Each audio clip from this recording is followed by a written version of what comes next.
The bulk of what I have to show you is going to be visual. And so you're going to definitely want to watch the recording because the visual cues are just going to be awesome. And it has a lot to do with your vision board, a lot to do with your vision board. When you talk about vision, visual is like, I mean, it's the very first word in the sentence. So, so definitely watch the recording, come back and check that out. And I would suggest that you continue to refer back to this because I'm going to cover a lot of information. We're going to go super quick, blow through a lot of stuff, and I'm going to give you guys a lot of value packed into this. We're going to go over everything from visions to steps to the explanation of why it doesn't work when you're looking at your vision board, why it does work, and then kind of crunch it all together and tie that all together into applicable action steps that you guys can start doing now if you haven't already. And I guarantee there's going to be some things in here that you don't know. But before I dive into all these details, let me just say it's cool that I'm here and introduce a little bit about myself. First of all, like my mom said, my name is Jamon Mishleviich. I am a little bit of a entrepreneur in my own right. I like to take on a whole bunch of different opportunities. And so I've been able to establish a business I like to call United Works Co., which is my mentoring company. We're doing a lot of different things up here in Missouri. For those of you that don't know, I used to, for the last 6 years, be a holistic lifestyle coach and a personal mentor in Utah. And the area all from Utah to St. George was all my living quarters for the first probably about 5 years, give or take, of my professional life in the area of being a mentor. And then I moved up to Evanston, Wyoming. And I spent about 2 years there. And that's where some things for me totally changed. Evanston was transformational for me. And not just in the sense of professional life and bringing things together, but I learned more in those 2 years because of my mindset and my ability to change the way that I was thinking about my past than I had in the previous 4 or 5 years because some things clicked for me. And I'm going to share some of those things today. It's going to be really, really cool. So stick around and we'll cover some of those details and hopefully I can pass on into the best of my ability some of the things that I learned from that point to now that are just going to help expand your rate of success specific to vision boards. So vision boards, first off, the very first thing people think, this always gets me right off the bat. Everybody always thinks a vision board is all about the board. It's a board game. It's about putting the goal on the board and you're just going to play with the vision board and you're going to stick your goals up there and you're just going to, write about the details and then you're going to get your goal off of that board. But first thing you need to understand is vision boards are not a board game. Write that down if you have to. Vision boards are not a board game. As you know, I absolutely love, as you should know by now, I absolutely love the gift and the tool that is vision. And I love how that very thing can be guided and utilized through a vision board. But as I said, vision boards not being a board game means mostly it's a mind game. It's about what you can conceive and perceive in your thinking. So, and we'll get into that a little in more depth as we go. Today, I'm going to do my best to explain the differences that occurs and show you the tools and techniques I use to get my personal goals flying off of my vision board wall. And I don't call it a vision board. I actually call it a vision wall. I have a whole wall of a system that I use from left to right, and I teach in other programs. But the system starts with the board in the middle there. But the first thing that anybody needs to know is that it is a mind game. So if you want to play the game, if you want to play the mind game, you got to know the rules of the game, right? You got to know the rules of the game. By any means, you can apply a variety of the vision board rules and regulations, and call it the rules of the game. But for our purposes, we're going to talk about 2 specific rules that you need to know about and be applying to your vision board.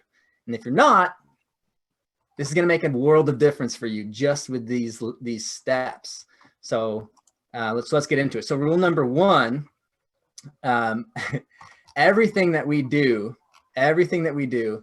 is in terms of a vision board, is about achievement, and it comes at levels, right?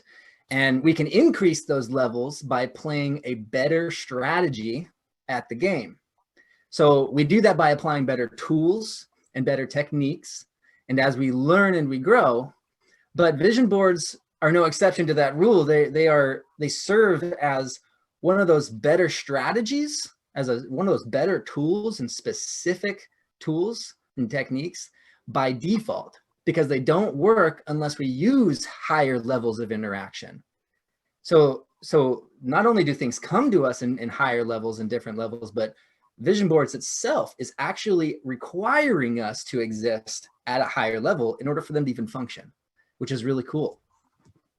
So using a vision board is like getting the perfect hand in a card game, for those of you that play card games. If you don't know how to play those cards right, it won't matter what hand you were dealt, though, because you're gonna be looking at that hand and you're gonna be thinking, oh, I'm gonna play this card or that card, and if you don't know how to play those cards, it's just gonna not pan out to the level that it could be had you known the ins and the outs of that game, of those specific cards in your hand, right? So vision boards is like being dealt that perfect hand. And if you can do your due diligence to know the rules and the regulations, then you're going to play like a rock star. You're just going to be winning the game every turn you take. Fortunately, though, even if you don't know the rules, by default, when you play with better cards, you get better results. So no matter what, by using tools like a vision board, which are at higher levels, higher calibers, you set yourself up for success, because you introduced a higher level of thinking, a higher level of being, and this tool in of itself, say, for example, if you were to use a shovel to go dig versus using a stick, just because you have the shovel, you don't have to know how to use it specifically and down to the detail about where your foot should go and what muscle in your foot needs to push down right to get that bigger gulp of dirt. You're still going to have a better rate of success just because you're using the tool. Does that make sense? Yeah. So what are the two rules? So let's dive into this. So what are the two rules we're going to talk about today? Rule number one, applying smart thinking. So everybody's heard this acronym multiple times, and it's a really famous acronym: SMART, measurable, achievable, realistic, and time-bound goals. It's taught in a variety of different ways. A lot of different mentors will bring about the discussion of SMART goals, right?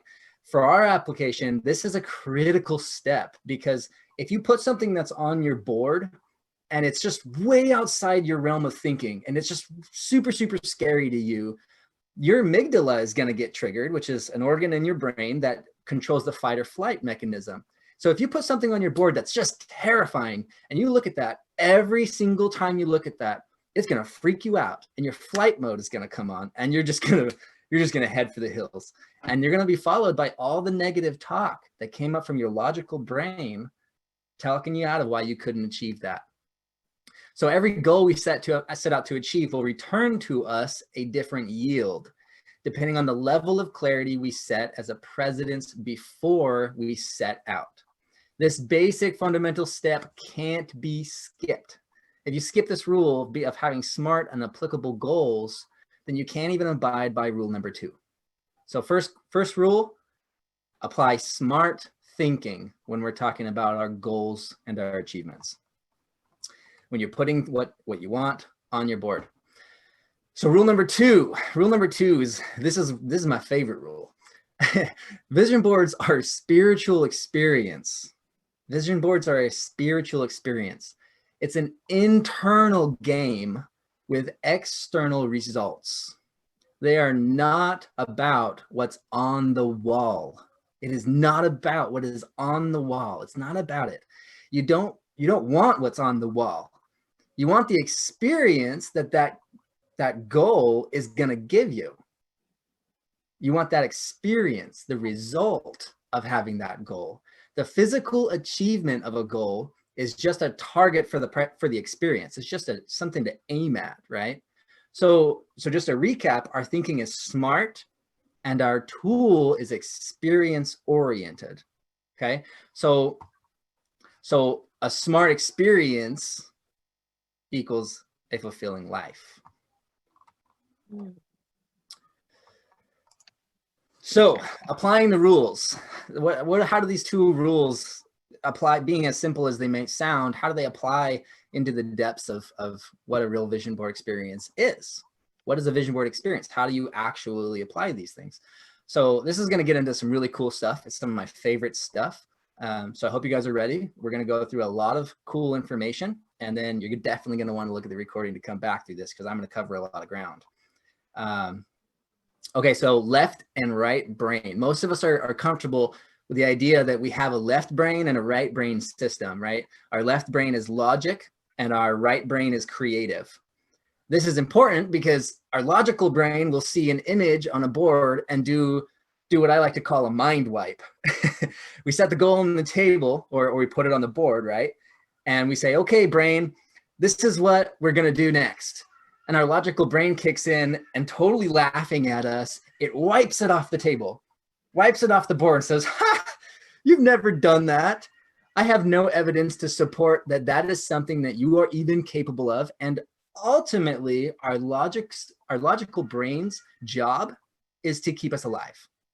Our logical brain is responsible for keeping us alive. It counts calories, it counts the rate in which we're burning those calories, it counts what efforts we're putting forward that are going to cause us to get into situations of danger or not, or be comfortable or whatever, how many calories we're taking in. Like, it just wants us to survive, right?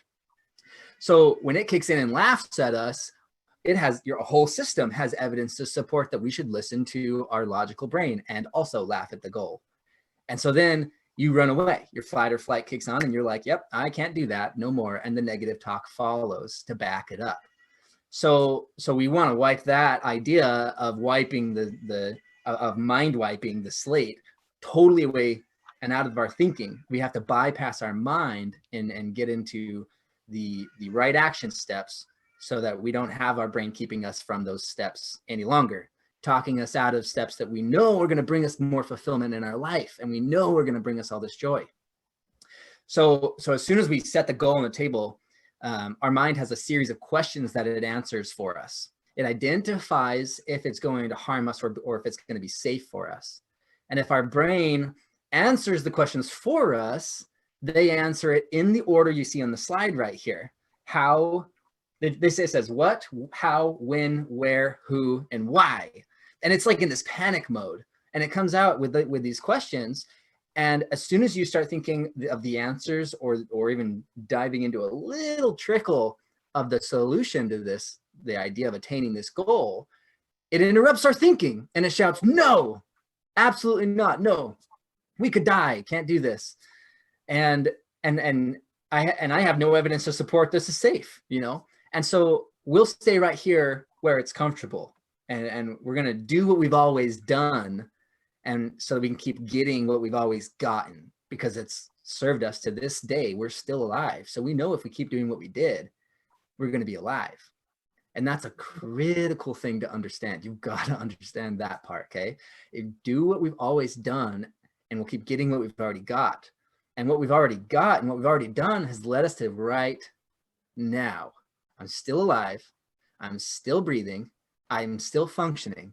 So every goal I've ever achieved has not killed me. So now those goals stand as evidence to support that I can do them again, and I won't die. My subconscious mind's gonna vote for me in favor of those achievements now. And then I'll explain some more about that later too. So no, we're not gonna do anything new, right? Nothing scary, nothing uncomfortable, because it's new and it's scary, right? But if we can trick our mind, right? We use our mind's systems against it, which is kind of backwards to say using your mind against yourself, right? I think Mom or Renee, you call it the arena brain. Yeah. I call it my jack brain. so we can flip that process around to our benefit through using the vision board. And this is what's really cool, because it's already a part of your system. You don't have to do very much to do this, to fix this part. So write this down. This is really important. We see the new goal, which is the what question, right? And then step 2, as soon as our brain starts down the list, it goes from what the goal is to immediately it wants to answer the how question. Like, how are we going to attain that? And we go, bam, no. We shout, no, that's not going to happen. We interrupt that process, and you're in with an intentional redirect. Your brain wants to go into the how equation, and you, no, redirect. And you're going to answer the questions for your subconscious mind in a different order. This is step 3, different order. And the order is down here on your board, or on my slide here. Your right brain is responsible for this portion. This is where now we're going to get out of the logic's control of things, and we're going to jump into letting our creative mind control the outcome of this situation. So now we're going to investigate, explore, and create the story and answer those questions for our subconscious mind. We're going to do it in this order: what, why, who, when, and how. How is the very last question. Everybody puts a board on their wall and they go, oh man, how am I going to do that? That's crazy. That's heart pounding. This is something I've never achieved. You know, scary, right? Totally blot that out. We're going to go straight to why after we know what we're doing. We don't need to know how, because I'll show you why here in a second. This is cool too. After all 5 questions, you'll come to the how question at the end. And at this point, you've already exhausted a lot of calories. If you've already answered all those questions and you really spent the time to actually write down what these questions are and how they're answered and how and pertaining to your specific goal, that time and effort becomes spent energy. Spent energy. Your brain does not like spent energy, because spent energy, since the day you were born, you've been spending energy. And it knows the more energy that you spend, the faster you die. And the more calories you burn, the closer you are to death. So it does not like that. And so when you apply this effort into answering these questions, and your brain kicks in and says, this is important. This is important. We spent energy on this. This is important. You've already created the evidence now that your logical brain needs the answer.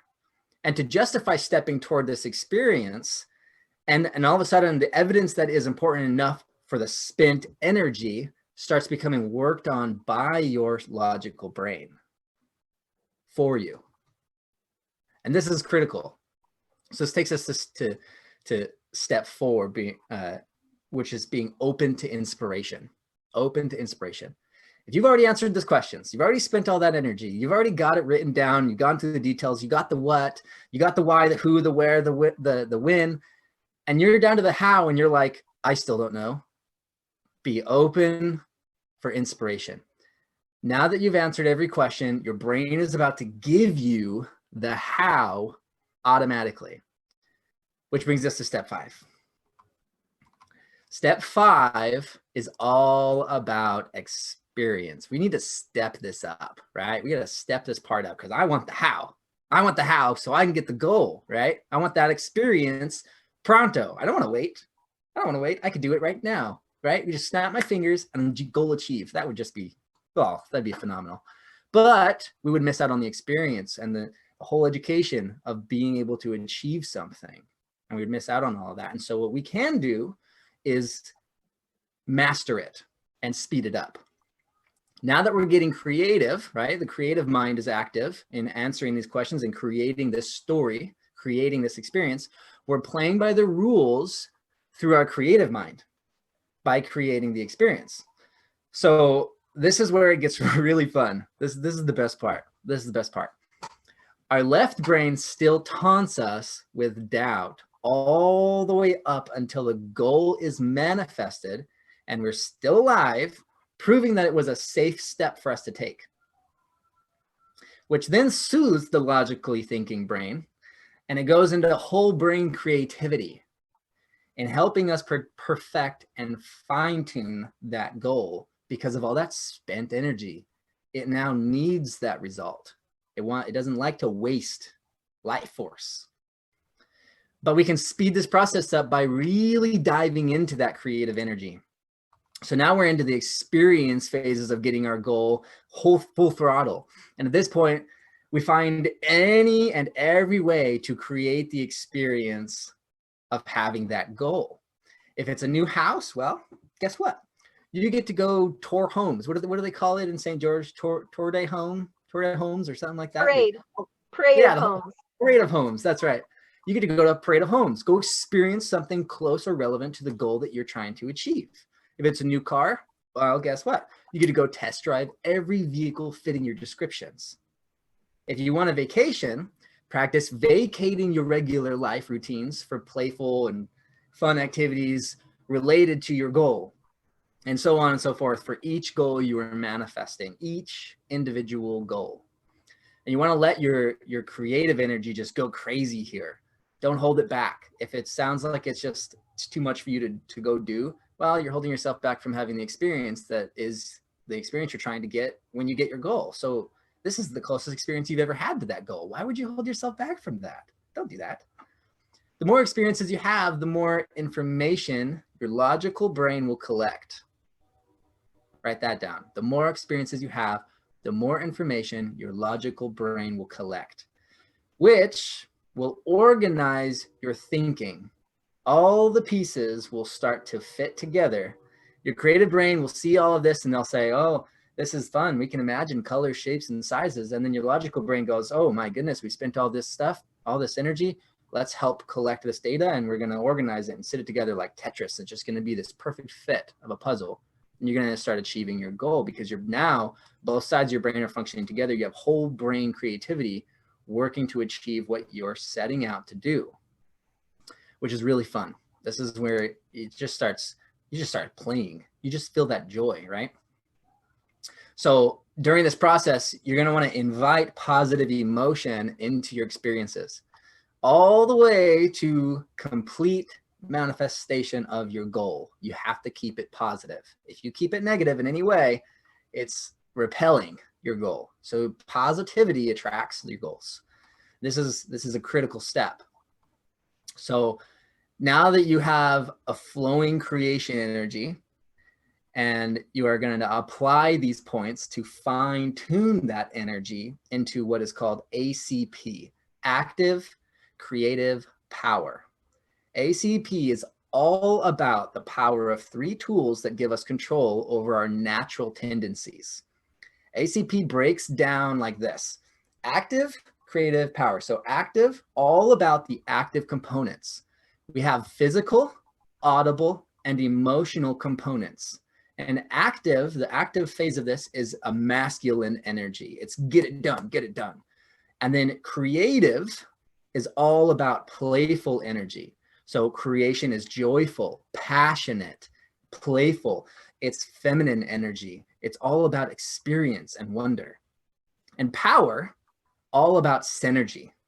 Power is strong, firm, steadfast, and consistent. This is the yin and yang, masculine and feminine energy working together in a harmony. And everybody, I hope you guys know this, everybody has feminine and masculine energy predominantly, always. Every single person on the planet. And that's just by default. We're human. That's how we're created. Our goal with applying ACP to our vision board process is to get the belief that this experience not only can be, but is real. And this is another really critical piece of information for you guys to have. If you have a vision board, you need to understand this. To do that, we have to get the story of our experience, right? Our goal through the filter of our mind, and the filter in our mind, through the filter in our mind, so that our subconscious will start to search for the how automatically for us, without our constant effort, prying and like crawling through the mud trying to get our goals. We want it to happen automatically. Just like if you go to work today, you went to work however long you've been employed. When you go to work today, you know, you're just going to wake up, you're going to hit your alarm clock, you're going to go through your routine, you're going to go to work, you're going to go home, you're going to do your thing. And then at the end of the week, you can get your paycheck. It just kind of happens. It just kind of happens. You've been doing it for long enough that the little tedious things that used to bother you are automatic now. And then you can do that same thing with the act of creating goal achievement. You don't have to struggle like it's new every time you're trying to achieve a new goal. You can systemize it and make it automatic. We do that hard work up front, and then our subconscious finishes it up. Makes it really cool. So let me give you an example. If I can pull this up, should have had it pulled up already. Let me find it for you guys here really, really fast. This is gonna be cool. So right here. Okay, I'm going to share my audio.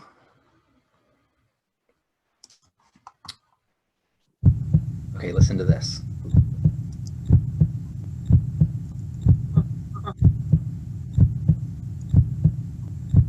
Now, what do you suppose that is? What is that sound? That's a heartbeat. That's a beautiful sound, right? Yeah. Okay, so let me teach you something. That sound was a heartbeat, right? It was a heartbeat. It sounded like a heartbeat. Yep. It makes sense. It was a heartbeat, right? Sounds like it. You think that sound is a heartbeat. I would bet right off the bat, you got the instant impression of a heartbeat, just like you said, every single one of you got the instant impression of a heartbeat.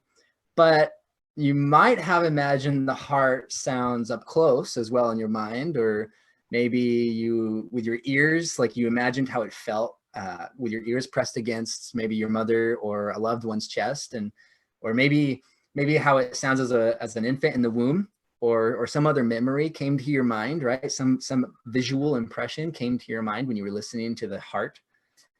Maybe you actually physically pictured a heart beating, you know. But let's get real. Why do you think that's a heartbeat?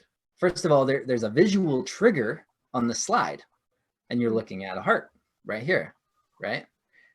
And this acted as a reference point for your mind to say, hey, this is warm, familiar, right? This moment right here happening with the mother and the infant, and then a heart below. It sounds like maybe listening to your mother's heartbeat. And then next, of course, you have some evidence of what a heartbeat sounds like. Ultrasounds, movies, actual physical moments. You've heard them yourself. You've through either the chest of another human being, or maybe you just know from television, you know. And then it's just a warm, happy, familiar sound, right? It's just warm, happy, familiar sound. And of course, we like that. We like that. We like the idea, the feeling. The heart represents love, compassion, nurturing. It's a warm feeling, right? Everybody loves love at some point, right? Maybe at some point, maybe there's somebody in the world who thinks love is not love worthy, but most of us, we love love. And we crave that belonging, that sense that we feel from the heart, right? So what we've done is gone right through, just by listening to that and seeing these images here, we've gone right through what is called the reticular activating system. And we created a belief that that sound was in fact a heartbeat. You see it physically right here. You have an emotional memory of a physical interaction and your very own heart to confirm it. You can listen to your own heart. And you have audible distinction listening to that audio that ties it all together. It must be a heartbeat. But here's the key. Your subconscious does not know the difference between what's real and what's not. That sound was in fact not a heartbeat. Your head is not on another person's chest right now. My microphone is most definitely not on another person's chest right now. My microphone's sitting on my desk. Where'd the heart come from? That sound is in fact a computer generated audio file that I pulled off of the internet, not a heartbeat.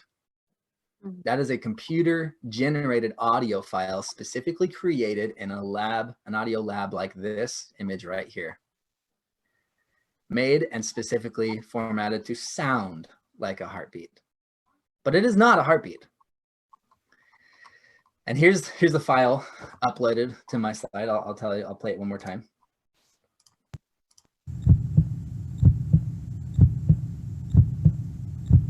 So now listening to that, what's even more interesting is that right now, while watching this play, your mind is still battling the belief that this is in fact a heartbeat.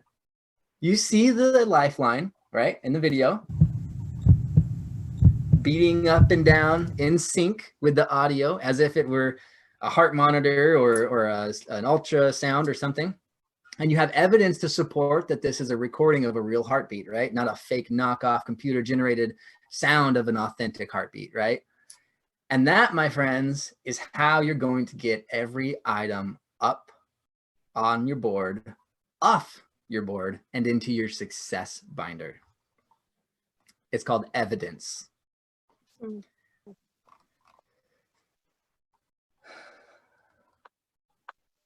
Oh, if I don't go too far here. So this is cool. This is cool. So now the application of these tools is what's going to create that evidence for you. If you can create an evidence as strong as the evidence that supports that that audio was in fact a heartbeat in your mind, you will be able to pull things off your vision board just left and right because your mind is working for you. It's a belief. It's a belief. Your subconscious mind believes it so strongly that it will answer those hard questions for you. You'll get ideas will just pop into your mind with the solution to how the next step should be taken, what the action step should be, what's the game plan, where's the how, the why, the what, the when, the where, etc. How does it all tie together? What does it ultimately look like? Your subconscious will do the hard work for you because you made up a story as close as you could perceive it, as creative as you could be. And you tied together all these elements of what it all means to have an experience, emotion, audio, physical touch, the actual memory and visual experience that you have, right? So let's tie all this into applicable steps. So I hope you've taken notes because that was I blew through it pretty quick, but that was some really detailed information.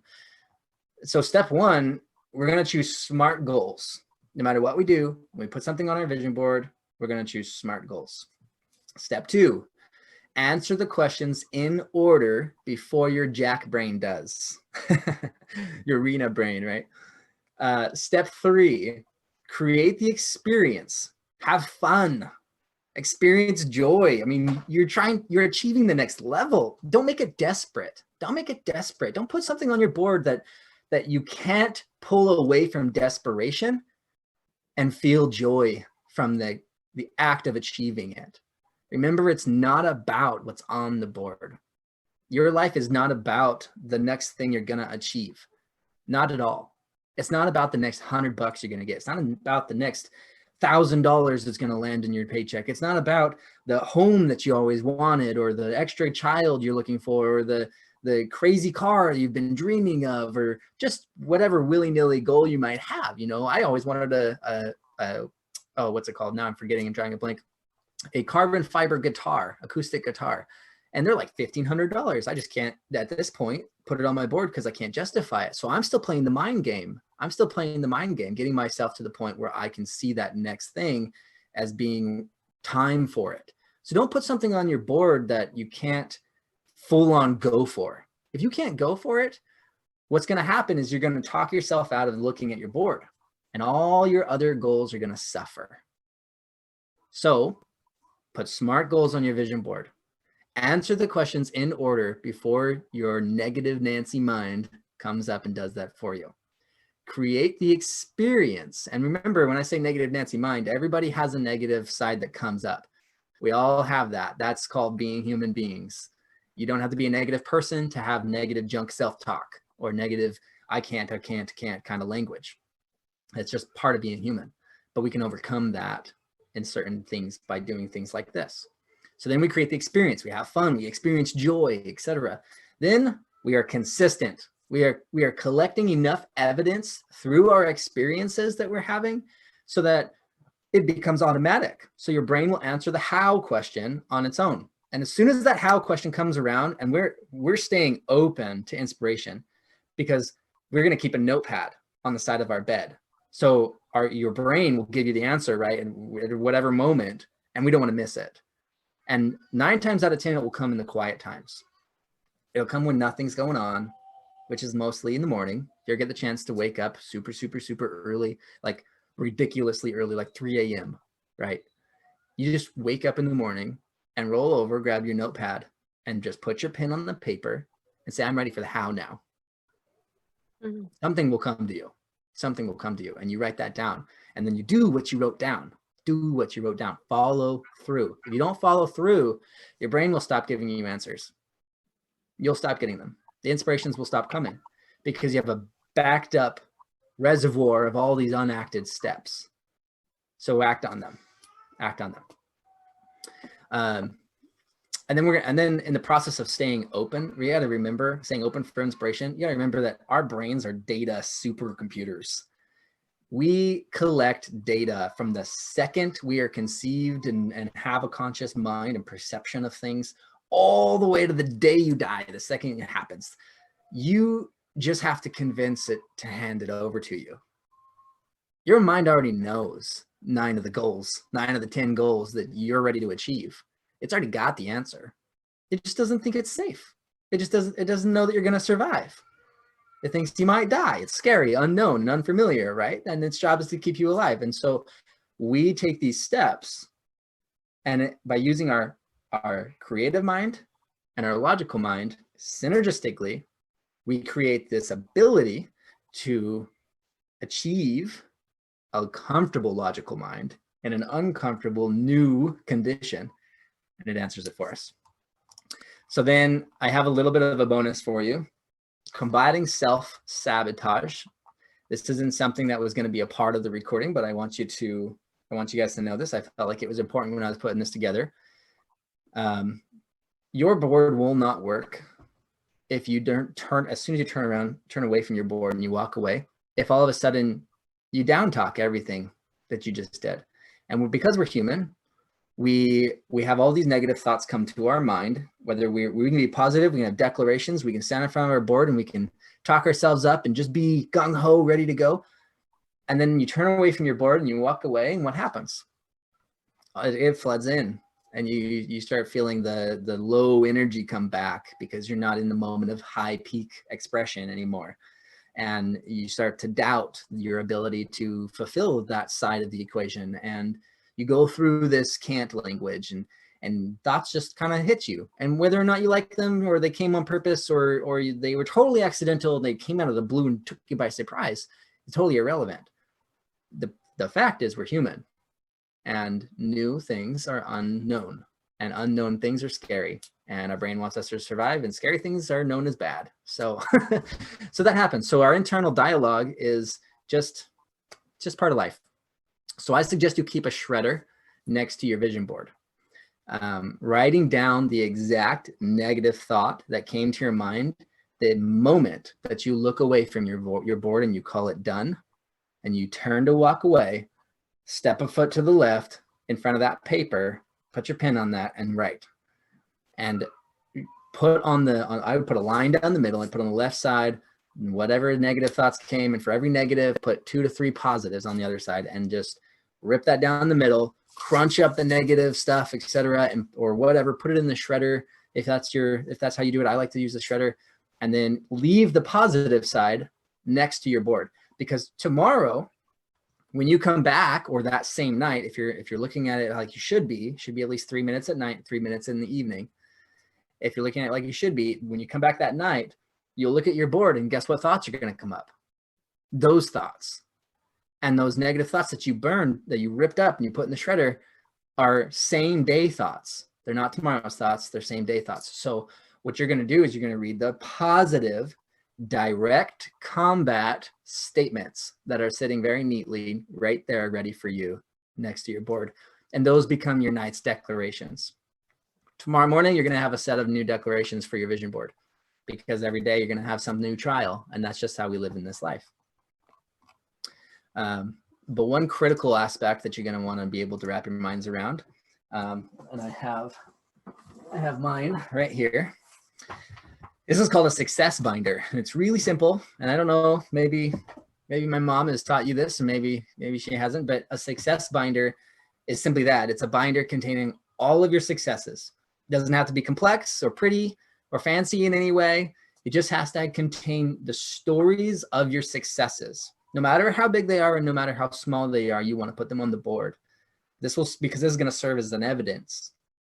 And as each item comes off your board, or you put that picture or note and a quick explanation attached to it right into the binder in order, one after another. You want to make sure that you're doing this consecutively. Don't just kind of throw them in there. Do it consecutively. You'll thank me later for that. But as your stories grow, so will the size and the capacity of each of the goals. And you'll realize that later when you look back through it, in the very beginning, maybe some small goals were coming off. They might be huge goals to one person, but small to another, or vice versa. But toward the end of that binder, you're going to realize your goals are huge. They're massive coming off this board, going into this success binder. They're going to become bigger and bigger and bigger. And the reason is your mind will start to see the successes pile up that you are bringing in to this success binder, and it will start creating this feeling of more safety through reducing your stress. And we all know stress taxes our body. It hurts us, causes anxiety, brings in physical damage. We have physical reactions to stress. So by seeing these growing experiences reduce our stress, our subconscious is going to go, oh, this must be good for us to keep adding experiences to this binder. And then we're going to have an increase in our quality of food and water and shelter. And your brain's going to go, oh my gosh, I'm not getting as many toxins in my water or my food anymore. Oh, my shelter has even improved my anxiety and my actual physical well-being. And now your subconscious is going to have more evidence that you should keep getting things off your vision board. And this is going to increase the quality of your life. And it will become, excuse me, it will become progressively easier for you to work with your subconscious as each success makes its way off your board and into your binder. It's going to become really cool. And I have a cool story. Just briefly, I'll show you. I have a picture right here on the slide. This is one of my favorite goals. It's for some people, maybe this isn't huge, but for me, this was one of the coolest things. I always wanted to see the redwood forest, and I had I have this picture of this huge towering tree where I'm sitting here, flexing my muscles and standing in front of this awesome tree. That's the roots of this massive tree that fell over. That's bigger than my freaking car. That totally impressed me. And like I said in the beginning, I'm a fanatic for nature. I absolutely love nature. And it was a huge goal on my bucket list for at least 13 years, give or take, to see the redwood forest. And after I started to apply these steps and some other simple duplicatable strategies, I was not only able to just see the redwood forest, but I was actually able to go from Newport, Oregon, all the way down the coast, down to Eureka, California, and then up through the redwood forest, and then back again to Evanston, Wyoming in a big loop. And I saw that long-awaited, so much desired space that is the redwood forest. And I still remember what the leaves were like walking through this unpaved part of the trail, which was just kind of an off-beaten path, and just the way that it was so consumed in life, so well protected that nature was just thriving. And this is me at the famous fallen tree from the national parks images of the forest. I had to make sure that I got the picture of standing on the tree that they represent. And I'll show you right here. If you can see my camera, can you see me okay? Yes. Okay, so right here, this is my success binder. And I just have a really cool picture that just speaks to me. I mean, it's nothing fancy. I even just realized last week that I have a little scratch in the front of the binder, but that doesn't affect what it does to my subconscious mind, because I'm going to take care of this and fix that scratch. I show value in my binder, and I have an image here that reflects to me, and I just have it loaded up with successes. So this was one success that I had in 2016. I should have put a date on that. See, this is what I'm talking about. 2016. In this binder, I put in here 1 month. I wanted to go from 0 to 5,000, no matter how much money I already had or whatever else was going on. I wanted to start something new and track it from 30 days, 1 month's time, going from 0 to $5,000. And I did that. Inside 30 days, I was able to achieve $5,000. And I have right here, this is my trip down to the Redwood Forest. Not only did I get to go to the Redwood Forest, but I went all the way down the coastline there, down to the Redwood Forest from Newport, Oregon. And then my good friends that were walking across the country for suicide prevention were landing on Newport, Oregon beach. And I was able to watch them touch the water because I took chances. And it was pretty cool. It was pretty cool. It was a cool experience. And I have, you know, all these images to represent what I had achieved at that time. And this binder is just full of all of these evidences. And as I build more and more goals on my binder or on my vision board, and I look at more and more things that are a little more daunting, a little bigger tasks, or like right now, the pandemic is a pretty big deal. And so it might be a little scary for some people to think I can put a goal of travel on my vision board right now. But as the more evidence that I have built up that I'm capable of having a safe journey, the better results I'm going to have trying to get something like that again off my vision board. And I'll show you right here. I have just learned what I'm doing and come to this sense of mastery with it, but I've been able to teach this for the last 6 years. This is something that works. This is something that people use all the time because and you'll find that there are multiple mentors in all different facets of life that teach these principles in various ways. And how I've come to understand how to do this was through a lot of years of pain and frustration and trying to whittle away at the details of how my mind works and the scariness of taking risks and to achieve something that I wasn't sure was going to be good for me or my family. I've got a wife now. I've got 4 kids now.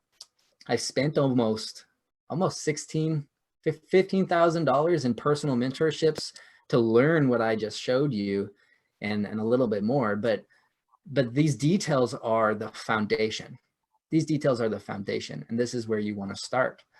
And I've created my company, United Works, for the purpose of sharing this, but uniting other mentors primarily. And Renee is my mom. She's one of those mentors that I love to network with because United Works is all about uniting individuals. And I found that in achieving all of these things, it was actually a cooler experience for me personally to see things coming off my board so fast and then be able to turn around and show somebody and then see them come off of their board so fast. That was actually cooler for me than getting things off my own board. So now I put things on my board, like I have one on there that says, I want to teach a new vision board course live to 30 students as a trial run for an introduction to a new visionary course. And I'm super excited because these are impacting other people around me. These goals now that I'm putting on my board are more oriented toward other people than they are about myself. And that I think has actually improved the result of getting things off of my board. And I thank you for hearing me out in my whole spiel. And I hope that as I gave you the details that I've come to understand, I was able to not only answer some of the questions that you guys might be having, but identify maybe some steps that you could take to improve what you've been doing. And I've kind of been through the ringer on my own experiences to learn these things so that you don't have to go through those steps anymore. That's what a mentor is. And a moment like this is more of a coach setting where I'm just teaching you something really quick, kind of in and out. But there are some continued education options with not just my company, but with Renee and with other mentors in the world that can tie all these things together for you to help you move forward faster in your life. So I encourage you to keep finding mentors, whether it's my mom, whether it's me, whether it's another person in the world. Always have somebody to lean back onto, because especially now when there's so much separation and division in the world today, it's really critical that when looking at the future, trying to be visionary, trying to have a visionary moment, we're not just consumed with the act of achievement and the act of getting something, but we're connecting the dots with each other and realizing that we all kind of live together in this big old happy world. So thank you very much for being a part of that presentation.